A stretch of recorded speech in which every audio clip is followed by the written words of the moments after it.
All right, all right, all right. Welcome here, guys. You know, there's ups and downs with tinnitus, and it can be harder sometimes to be with the downs. You know, the more difficult moments. I've talked a lot about what I've done during those up moments. I've made videos when I was feeling better and celebrating that, and what I did to get better. But I haven't really made as many videos when I was not feeling well. I lived in this spot basically for several months this summer. It felt good to be around the coqui frogs and the crickets and all the sounds that would drown out the tinnitus or tinnitus that I was experiencing, that loud ringing in the ears that I was experiencing. And you know, I've learned a lot since then. It wasn't my first time getting tinnitus, although it's gotten better faster this time than it did the last time. I have had some chronic illness that tends to make people more prone to tinnitus. People who have had Lyme disease, it's starting to be documented that they're more prone to tinnitus. And yet, I did get my tinnitus triggered by loud music, and I've been a musician, an amateur musician, you might say, off and on. And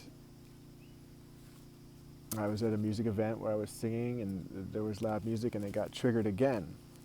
And it was really frustrating because it had taken years to get better. But it did get better. I mean, I learned all these different factors that can help with it, and then it got triggered again, and it can be frustrating. And I've had those moments where if it's here for a couple days, if my tinnitus is active for a couple days, I start to think, oh, this is going to be forever. And you just get in this mindset. I mean, there's all this stuff on the internet saying there's no cure. And in a medical sense, that's true. There's not a cure. And yet there are a lot of different things that one can do to help. There's research coming out about the vagus nerve, so there's all kind of things that you can do. And you know, for example, if you pinch right here, that can stimulate the vagus nerve. Yawning can help to sort of settle things. It's not like you yawn and then it's better, but over time. And so things can help.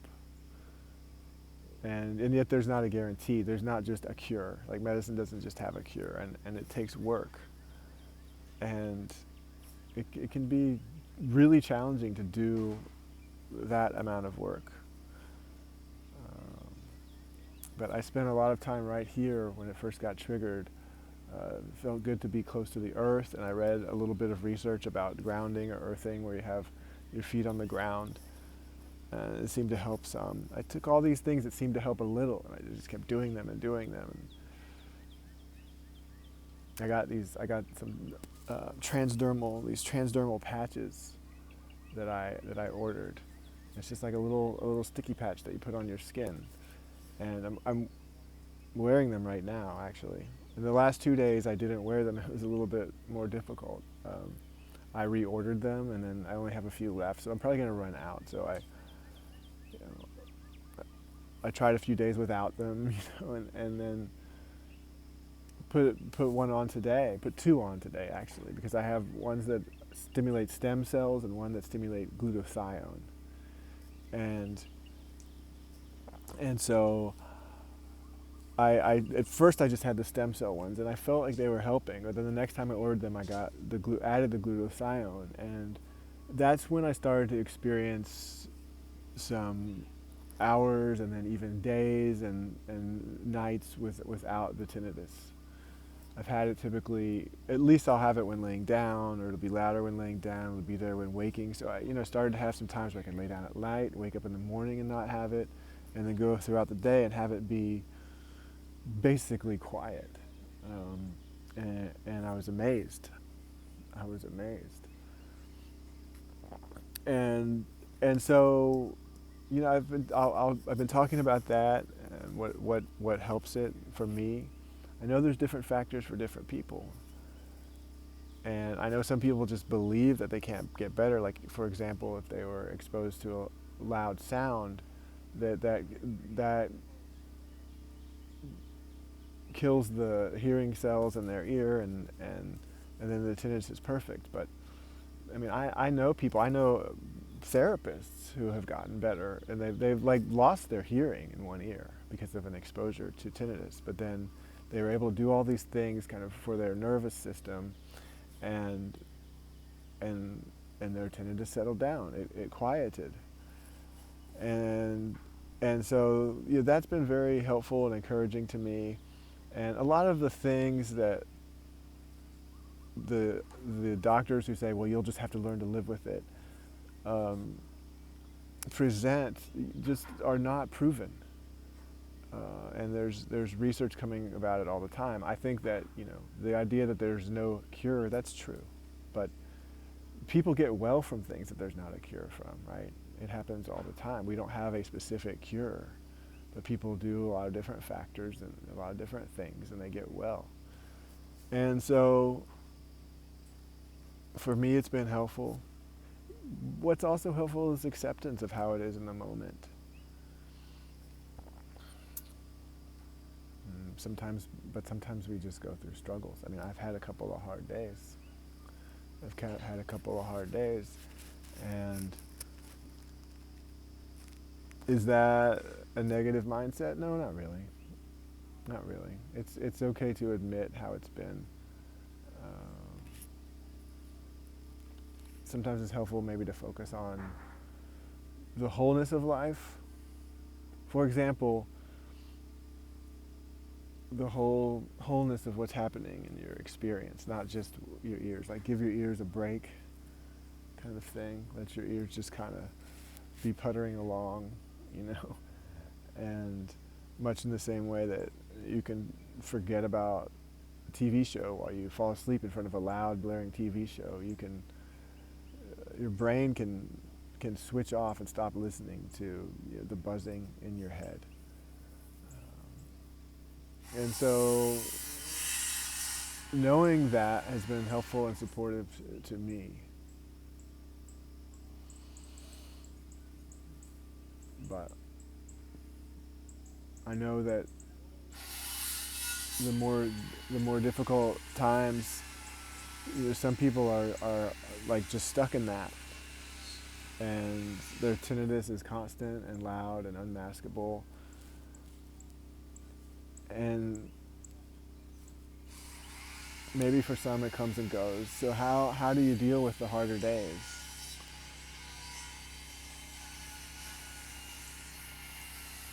How do you deal with that? Well, I tell myself that it's here now. I don't tell myself it's here forever, because we don't know that. We don't know that. And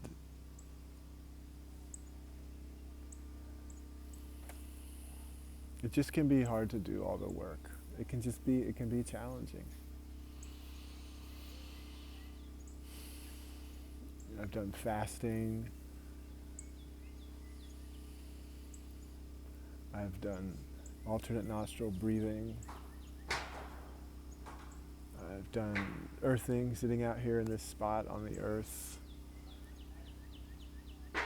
I've hung around with my dogs and my goats. Being around animals seems to be helpful. It's the things that settle the nervous system. I've had a lot of people say, well, I'm not a nervous person, but the nervous system is largely subconscious. So, the things like our traumas and things that we have are largely subconscious. And so, your nervous system can kind of be on alert. It doesn't mean that you have to be biting your nails or something, but it's kind of, tinnitus is kind of like an alarm system in your body. there may be something going on. It's like a healthometer, and that can be hard to find. But for me, since I've been dealing with chronic illness for so long, it's just like when I have a symptom that pops up, I've just done a lot of research. So I do the things I know that help with my overall health, and then I do research on what helps with that specific thing. And so that's all been helpful. And let's just really get down to it as far as dealing with the hard times. I think that what helps is self-compassion, self-love, self-forgiveness. If you're listening to the tinnitus, see if you can listen to it without judgment, without blaming what might have triggered it or caused it. See if you can welcome the experience of life in this moment. I know that my not having my patches, was a factor, but I don't know that that's what made me have tinnitus the past couple of days. I know that there were some responsibilities that I had, some things that caused me to be up a little bit later than usual, and so that's a factor. That's a factor.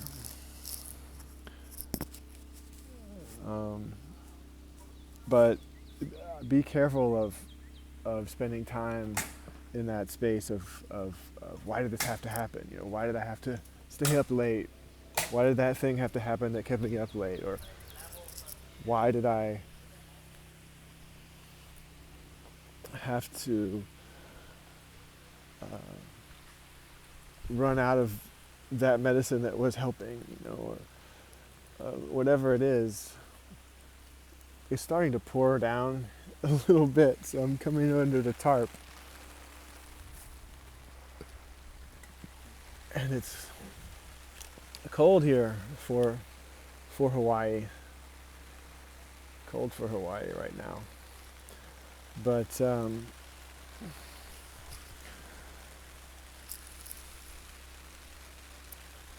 there's just different factors, and there's hard days, and being with it. This is kind of the thing that I tell myself is that learning to be with your symptoms, with forgiveness, is helpful. It's been helpful for me to think of every challenge that happens as being something that comes along to support me in my growth. And so I create an intention for myself to think of the tinnitus that way. Do I have other thoughts? Yeah. Sure.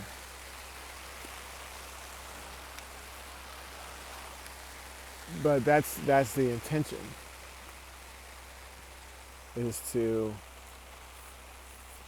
think of it as like a life lesson, as something that comes along for my spiritual growth.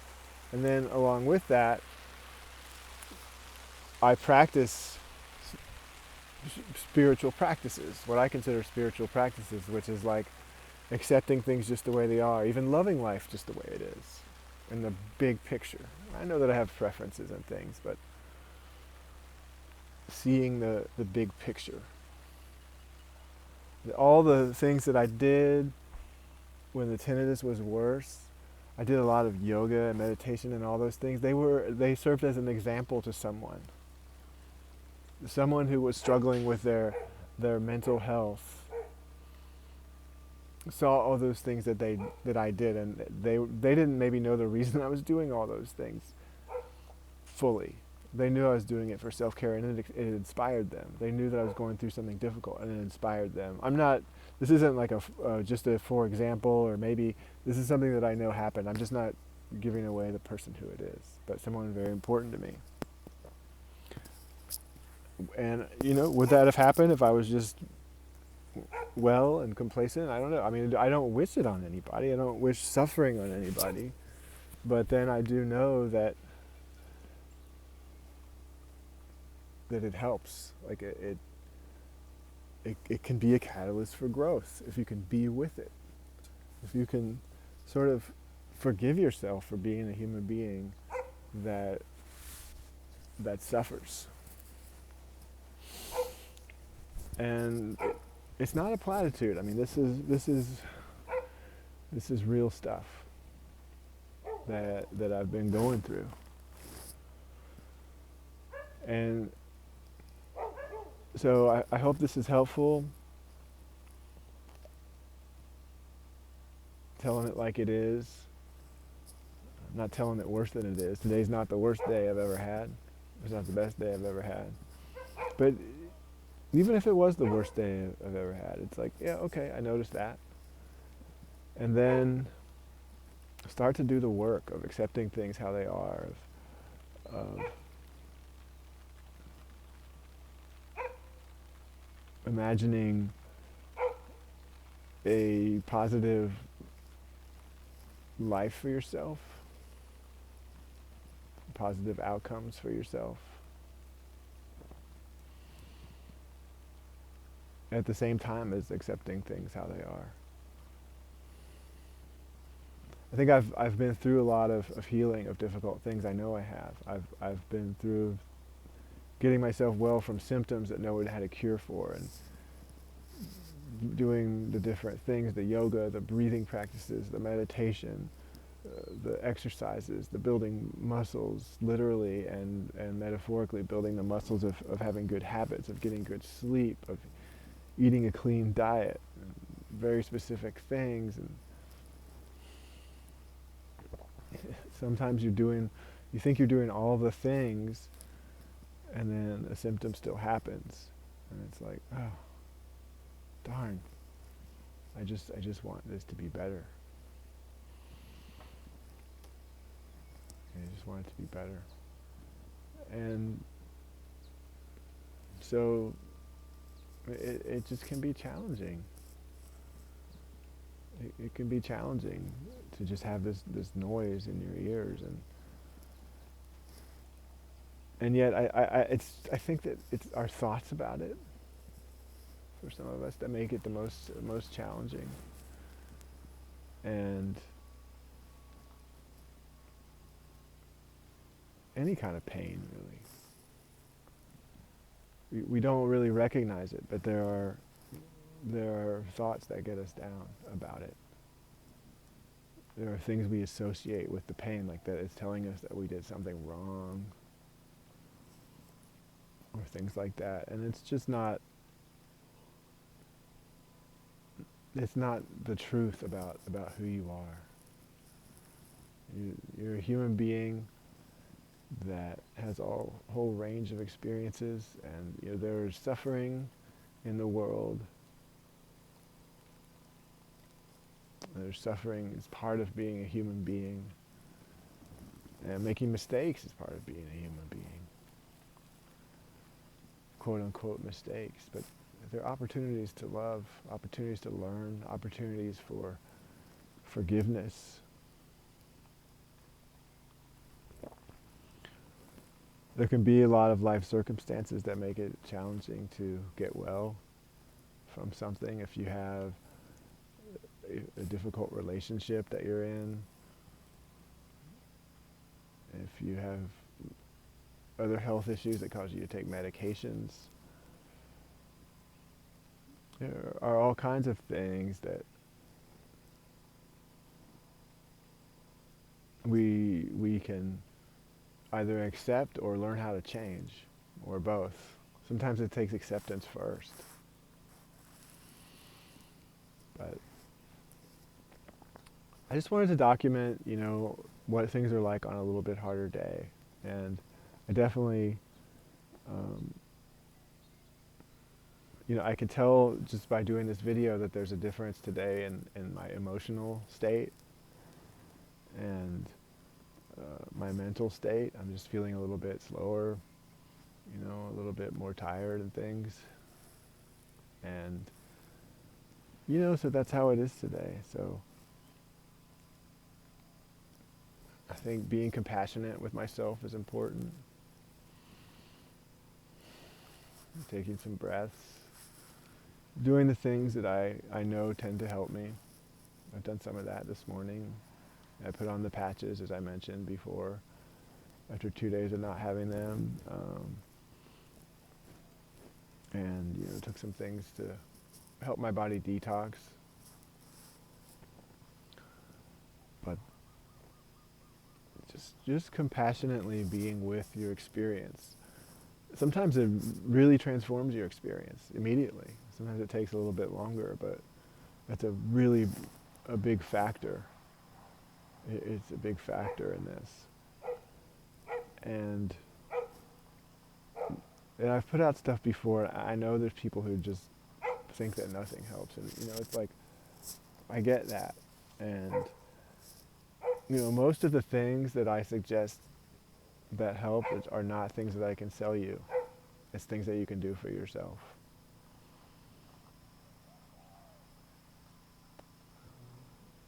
Craniosacral therapy. I'm not a craniosacral therapist, but I can tell you craniosacral therapy has been helpful. Practices like emergence care and network spinal analysis. The protocol that Dr. Stephen Teagarden taught me for overall health.